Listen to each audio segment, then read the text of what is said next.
ആ വണ്ടി നിങ്ങളെടുത്തോ, പക്ഷേ എൻ്റെ ആ ഡോക്യുമെന്റ്സ് എനിക്ക് സ്പീഡ് പോസ്റ്റായിട്ടോ കൊറിയറായിട്ടോ അയച്ചു തരാനുള്ളൊരു മനസ്സ് കാണിക്കണം. മെയ് 1 പുലർച്ചെ 3:50 കുടുംബശ്രീ ഭക്ഷണശാലയോട് ചേർന്നിരുന്ന സ്കൂട്ടറുമായി കള്ളൻ പോകുന്ന പോക്കാണ്. പെട്രോൾ തീർന്ന അവസ്ഥയിൽ താക്കോലില്ലാതെയാണ് വാഹനം യുവാവായ കള്ളൻ ചൂണ്ടിയത്.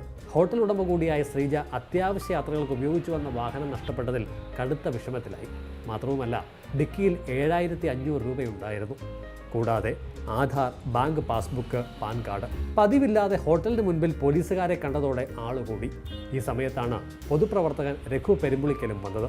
ശ്രീജ കാര്യങ്ങൾ പറഞ്ഞു. എന്നാൽ പിന്നെ വിഷയം ഫേസ്ബുക്ക് വഴി സുഹൃത്തുക്കളെ കൂടി അറിയിക്കാമെന്നായി രഘു.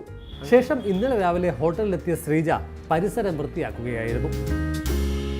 ഭയങ്കര സന്തോഷമാണോ എന്താണെന്ന് എനിക്ക് അന്നേരത്തെ ആ ഒരു പറയാൻ പറ്റത്തില്ല. ഈ സാധനം ഞാനെടുത്ത് തുറന്നു നോക്കി. ഇനി ഞാൻ നോക്കി അവിടെ കാണാൻ എൻ്റെ വണ്ടി വെച്ചിട്ടുണ്ടോയെന്ന്. വണ്ടിയില്ലായിരുന്നു. ഈ സാധനങ്ങളെല്ലാം എനിക്ക് തിരിച്ചു കിട്ടി. അവനത് എടുത്തുകൊണ്ട് പോയെങ്കിലും എനിക്കത് തിരിച്ച് ഡോക്യുമെൻറ്റ്സ് തന്നതിൽ എനിക്ക് അവനോട് 100% താങ്ക്സാണ് പറയാനുള്ളത്. ഒരു കാര്യം ഏറെക്കുറെ ഉറപ്പിക്കാം, രഘു പെരുമ്പുളിക്കലിൻ്റെ സുഹൃത്തുക്കളിൽ ആരോ ആണ് സ്കൂട്ടർ ചൂണ്ടിയത്. സുഹൃത്തെന്ന് പറഞ്ഞാൽ ഫേസ്ബുക്ക് സുഹൃത്ത്. അതെ, ഫ്രണ്ടായിരിക്കും. നല്ലവനായ ഫ്രണ്ടായിരിക്കും. കാരണം അവർ പറഞ്ഞപ്പോൾ ഉടനെ കേട്ടല്ലോ.